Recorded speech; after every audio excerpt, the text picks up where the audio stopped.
I can't believe he's gone. I just think I'm going to turn around and he's going to go, Sharon, or we're going to go and do another interview. It's so hard to see your dad like that. Here's a handkerchief.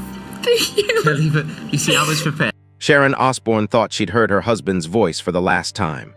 3 months after Ozzy's funeral, she was finally ready to face the one room in their Malibu estate she'd been avoiding, the basement. Not because it held painful memories, but because it held something far more dangerous. It held the truth. Picture Sharon, still in her mourning clothes, standing at the top of those basement stairs with a box of tissues in one hand and her lawyer's phone number on speed dial in the other. Because what she was about to discover down there would either destroy everything the public thought they knew about the Osbournes, or finally explain why their family survived when every expert said they shouldn't have. The basement of the Osbourne Malibu mansion wasn't like other celebrity basements. This wasn't some sterile entertainment room with a pool table and a bar. This was Ozzy's sanctuary, his retreat from a world that had been watching his every move for decades. And hidden behind stacks of old amplifiers and boxes of fan mail, Sharon found something that made her blood run cold, a collection of cassette tapes with dates spanning 25 years. Here's what nobody knew about Ozzy Osbourne. The man who seemed to stumble through life in a pharmaceutical haze had actually been secretly recording private family conversations for decades. Not for any sinister reason, not for some future tell-all book, but because his memory was so destroyed by years of substance abuse that he'd started recording important moments just to remember they'd happened. Sharon's hands were literally shaking as she loaded the first tape into an old player she found buried under guitar cases. The date on the label read, June 1999, right in the middle of their wildest years, before the reality show, before the world knew who they really were. She pressed play, and suddenly the basement was filled with voices she recognized but had never heard quite like this. Sharon, are we completely insane for doing this? It was Ozzy's voice, but not the public Ozzy voice. This was the voice he used at 3 in the morning when the kids were asleep and the cameras weren't rolling. This was the voice of a man who was terrified he was destroying everything he touched. But Sharon's response on that tape is what really stopped her cold, because the woman answering wasn't the tough-as-nails Sharon Osbourne that the world knew. This was a woman admitting in her own voice that she had no idea what she was doing either. Maybe we are insane, John, but maybe that's exactly what this family needs. What Sharon discovered in that basement wasn't just old recordings. It was evidence of a conversation that had been going on for decades. The real conversation happening behind every public appearance, every interview, every moment when the Osbournes had to pretend they had their lives figured out.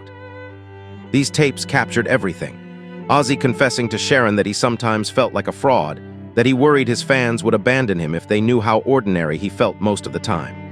Sharon admitting that managing Ozzy's career had become an addiction of its own, that she didn't know who she was when she wasn't fighting someone else's battles. Even the kids, captured in conversations they probably forgot they'd had, expressing fears about their father's health that were heartbreaking in their honesty. But here's what made these recordings truly explosive. They revealed that the chaos everyone thought defined the Osbourne family was actually the thing that saved them. While other celebrity families were falling apart trying to maintain perfect images, the Osbournes had learned to survive by embracing their imperfections. One tape from 2002, recorded just months before their MTV show premiered, captured Ozzy asking Sharon a question that would change everything. What if people find out we're not as crazy as we pretend to be? What if they realize we actually love each other? Sharon, listening to this in 2025, realized that her husband had understood something about fame that took her decades to figure out. The public wanted to believe in a family that could survive anything because it gave them hope that their own families might survive too. The Osbournes hadn't become famous for being perfect. They'd become famous for being perfectly imperfect. But the most devastating discovery was yet to come. Because mixed in with decades of family conversations were recordings that Ozzy had made alone, late at night, when he thought everyone else was asleep. Monologues where he talked directly to the tape recorder like it was his confessor, admitting fears and dreams that he'd never shared with anyone. "I know I'm not going to live forever," Ozzy's voice echoed through that basement, recorded sometime in 2018. "But maybe that's okay. Maybe what matters isn't how long you live, but how completely you live. And Sharon, God bless her, has made sure I've lived more completely than any man has a right to." Standing in that basement, Surrounded by the ghosts of conversations past, Sharon realized she wasn't just listening to old recordings. She was listening to a love letter that had taken 40 years to write. Every tape, every conversation, every moment Ozzy had chosen to preserve was proof of a man who'd spent his entire adult life trying to be worthy of the woman who'd saved him from himself. These basement tapes didn't just contain family memories. They contained the blueprint for how the most unlikely love story in rock history had managed to survive everything fame could throw at it. And what Sharon was about to discover about their reality TV years would change everything she thought she knew about her own family's story. Sharon thought she knew everything about their reality TV years. She'd lived through every episode, negotiated every contract, fought every battle with MTV executives who wanted to push their family dysfunction further for better ratings. But listening to these basement tapes, she discovered that the real story of the Osbournes had been happening in conversations she'd completely forgotten about. The first reality TV tape she found was labeled Family Meeting March 2002, and what she heard made her question everything she thought she remembered about that era. Because this wasn't just another family discussion. This was Jack, at 17 years old, asking questions that would make any parent's heart stop. "Dad, are you okay with people thinking you're stupid?" Jack's teenage voice came through that old speaker with brutal honesty. "Because that's what they think. They think you're just this bumbling guy who can't function, and I know that's not who you are when the cameras aren't here." Ozzy's response revealed something Sharon had somehow missed at the time. "Jackie, sometimes it's easier to let people think you're harmless. If they think I'm just a silly old man who can't hurt anyone, they don't pay attention to what I'm actually saying in my music. They don't realize I'm still trying to change things." This was a level of self-awareness that never made it into any episode. The Ozzy the world saw on television was carefully crafted, not by MTV producers, but by Ozzy himself. He'd figured out that playing the lovable fool gave him freedom to be subversive in ways that being taken seriously never could. But it was Kelly's voice on another tape that really broke Sharon's heart. "Mom, do you think Dad knows how much we worry about him? Like really worry? Not just the fun worry where we laugh about him getting lost in the house, but the real worry where we check if he's still breathing when he falls asleep in his chair." Kelly was 16 when she said that, and the rawness in her voice revealed something the show never captured: the genuine terror that came with being Ozzy Osbourne's children. Not terror of his fame or his reputation, but terror that any normal Tuesday could be the day they lost their father. Sharon's own voice on these tapes revealed a woman completely different from the media mogul everyone thought they knew. She wasn't the calculating manager orchestrating her family's public image. She was a mother trying to figure out how to protect her children from the consequences of choices she'd made before they were born. "We're not actors," Sharon's recorded voice insisted during what sounded like a heated phone conversation with MTV executives. "We're not going to manufacture drama for your cameras. If you want dysfunction, you'll get our real dysfunction or nothing at all." But the most shocking revelation came from a tape recorded during the show's second season, when their ratings were at their peak, and the Osbournes were arguably the most famous family in America. It was Ozzy, talking to Sharon at 4 in the morning, admitting something that would have changed everything if the public had known. "Sharon, I'm scared this show is going to kill me, not physically but emotionally. Every day I wake up and I have to decide which version of myself to be. The real me or the me that people want to see, and I'm starting to forget which one is actually real." Sharon, listening to this 20 years later, remembered that night clearly now. She remembered how she'd held Ozzy while he cried about losing himself in his own image.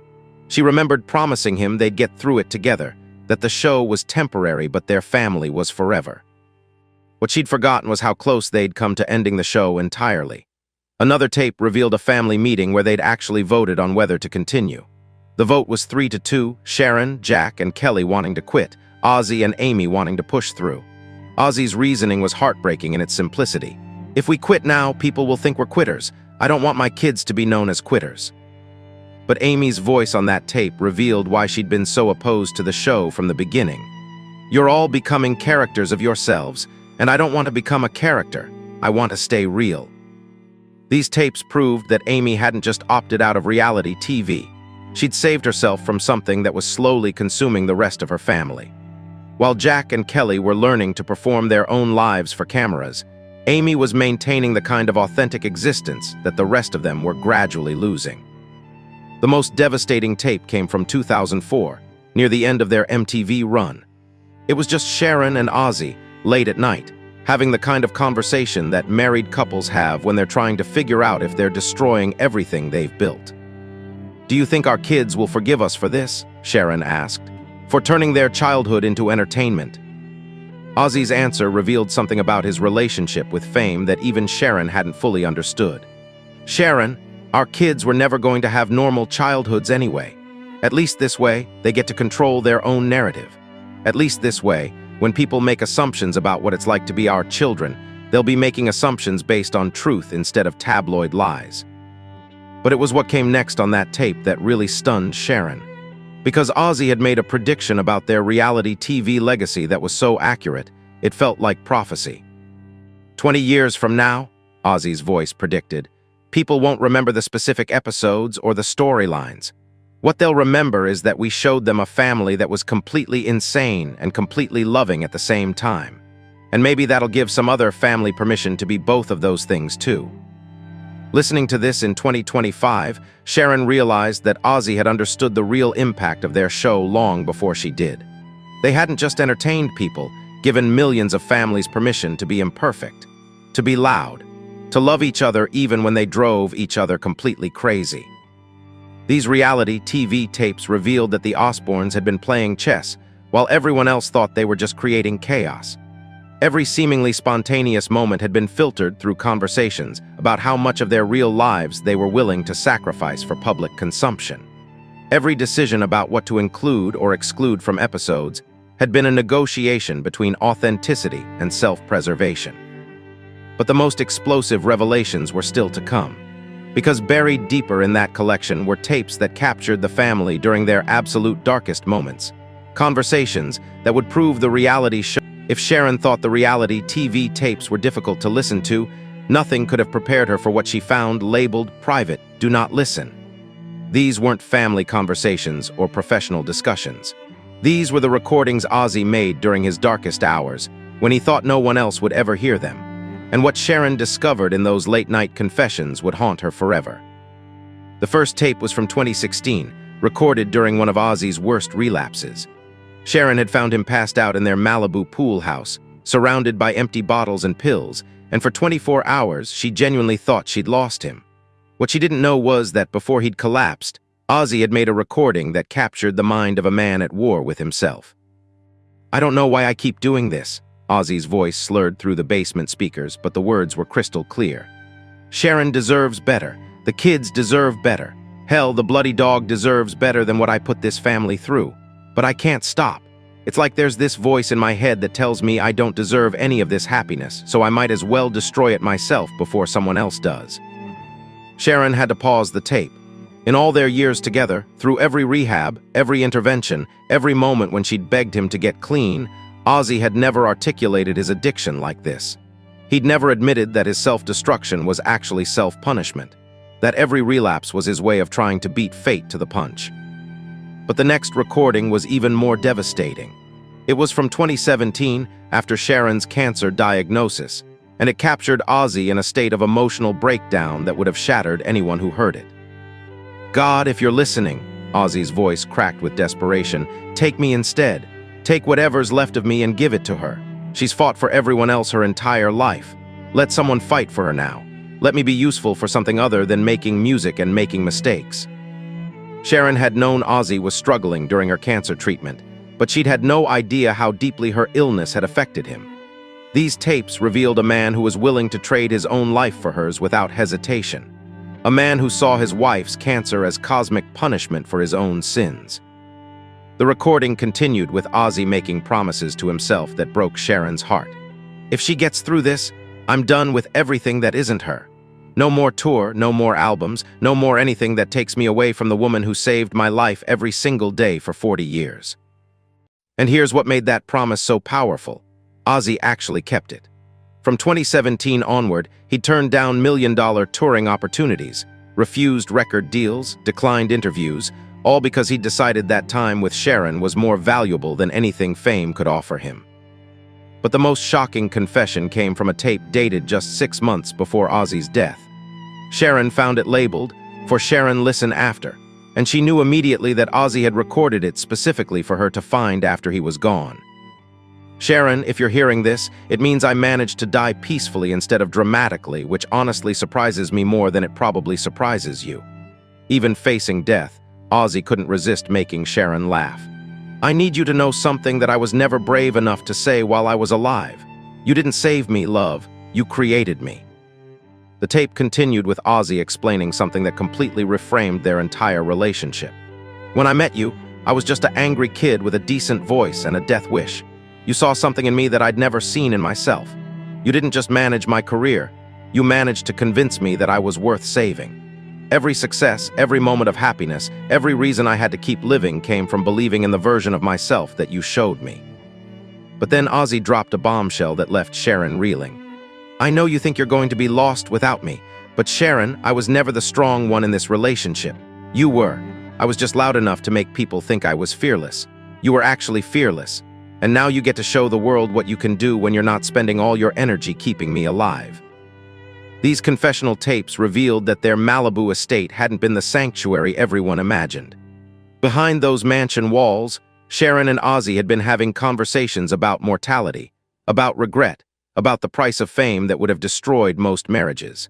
But somehow, facing those demons together had made them stronger. One recording from 2019 captured them discussing what would happen when one of them died first.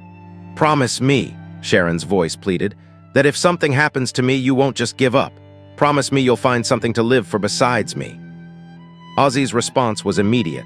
"Sharon, the only thing worse than losing you would be disappointing you. If something happens to you first, I'll find a way to make you proud. But if I go first, you have to promise me something too. You have to promise me you'll remember that Sharon Osbourne existed before she became Mrs. Ozzy Osbourne, and maybe it's time for her to exist again." The final confession tape was recorded just weeks before Ozzy's death, and it contained something that would change how Sharon viewed their entire marriage. Ozzy had figured out something that even Sharon hadn't realized. Their relationship had never been about him needing to be saved. It had been about two broken people learning to become whole together. "I used to think Sharon rescued me," Ozzy's final recorded words revealed. "But that's not what happened. What happened was we rescued each other. I gave her someone to fight for. She gave me someone to live for. And together, we figured out how to turn our damage into something beautiful." Sharon, sitting in that basement surrounded by 40 years of private conversations, finally understood why Ozzy had been recording everything. He'd known that memory was unreliable, that time would distort their story, that the world would remember the headlines but forget the humanity. These tapes were his insurance policy against history forgetting the truth, that behind all the chaos and fame and dysfunction was a love story that had survived everything fame could throw at it. But what Sharon would discover about the real cost of their Malibu lifestyle would prove that even their greatest triumphs came with prices too devastating to calculate. The final collection of tapes Sharon found weren't labeled with dates or descriptions. They were simply marked "Truth" in Ozzy's handwriting, and they contained conversations that would force Sharon to confront the most painful reality of all, that their Malibu paradise had been built on foundations that were slowly crumbling beneath them. These weren't just recordings about fame or family dysfunction. These were conversations about the invisible cost of living a life that millions of people envied, conversations that revealed how success had become its own kind of prison for the Osbourne family. The first Truth tape captured a conversation between Sharon and Ozzy from 2010, during what the public saw as one of their happiest periods.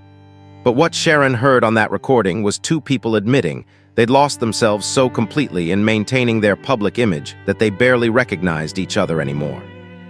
"Do you remember who we were before all this?" Sharon's voice asked, heavy with exhaustion. "Not before the fame, but before we became professional versions of ourselves. Before every conversation had to be calculated based on how it might sound if someone overheard it." Ozzy's answer was devastating in its honesty. "Sharon, I don't think I've been myself since 1982. I've been playing Ozzy Osbourne for so long that I can't remember what John Osbourne actually wanted from life. And the terrifying part is, I'm not sure John Osbourne was worth knowing anyway." This wasn't just celebrity angst. This was two people who'd achieved everything they'd ever dreamed of discovering. That success had slowly erased the people they'd originally been. Their Malibu mansion, with its perfect views and perfect rooms, had become a museum dedicated to versions of themselves that might never have been real in the first place. Another tape revealed the conversation that explained why Ozzy had started drinking again after years of sobriety. It wasn't the pressure of touring or recording. It was the pressure of being expected to be grateful for a life that felt increasingly hollow. "People keep telling me how lucky I am," Ozzy's voice confessed to Sharon during what sounded like a breakdown. "Lucky to have the house, lucky to have the career, lucky to have survived everything I put myself through. But Sharon, I don't feel lucky.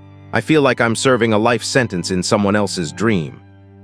Sharon's response on that tape revealed something she'd never admitted publicly, that she'd felt the same way for years. Maybe we got so good at fighting for this life that we forgot to ask ourselves if it was the life we actually wanted. The most heartbreaking tape was a conversation between Sharon and Kelly from 2015, when Kelly was struggling with her own identity as an adult child of famous parents. What Sharon heard was her daughter expressing fears that would keep any mother awake at night. "Mom, I don't know how to be normal," Kelly's voice trembled with frustration. "I don't know how to have relationships with people who aren't impressed by my last name. I don't know how to fail at something without it becoming a public spectacle. And I'm starting to think I don't know how to be happy because happiness was never part of our family's brand." Sharon's response revealed the guilt she'd been carrying for decades. "Kelly, your father and I thought we were giving you kids everything. We thought money and opportunities and experiences would make up for the chaos. But we never stopped to consider that maybe what you needed most was the chance to be ordinary." But it was the final, truth, tape that contained the revelation that would change how Sharon understood their entire life together. Recorded just months before Ozzy's death, it was a conversation between them about what they'd actually accomplished with all their years of fame and fortune. "You know what's mad, Sharon?" Ozzy's voice reflected with startling clarity. "We spent 40 years building this empire, this brand, this version of ourselves that conquered the world. But the moments that actually mattered, the real moments, they all happened in between the public stuff. They happened in hospital rooms and backstage areas and 3 a.m. conversations like this one."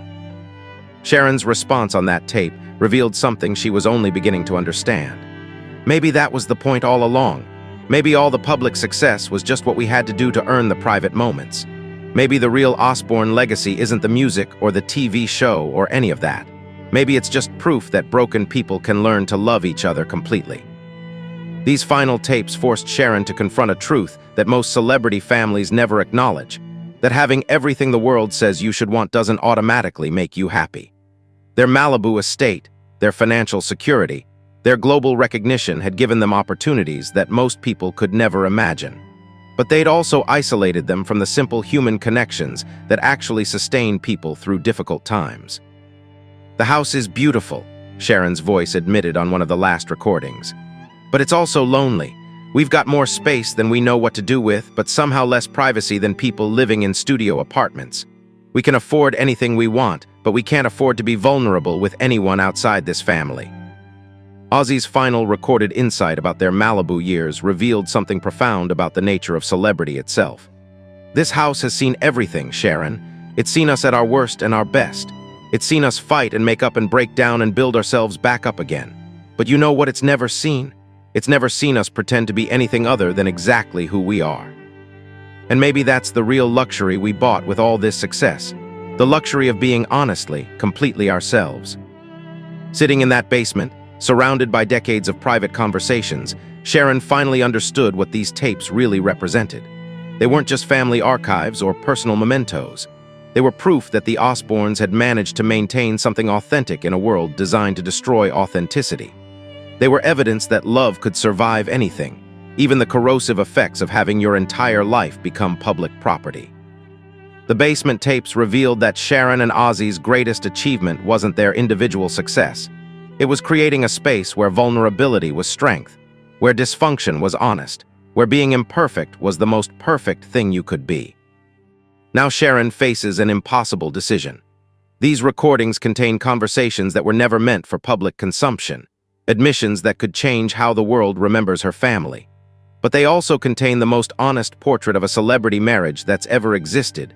Proof that behind every public success story is a private human story that's far more complex and beautiful than any headline could capture. The working-class couple from Birmingham didn't just become famous. They became proof that authentic love can survive anything, even the surreal pressures of global celebrity. Their Malibu mansion wasn't just a house. It was a laboratory where two broken people spent 40 years learning how to be whole together.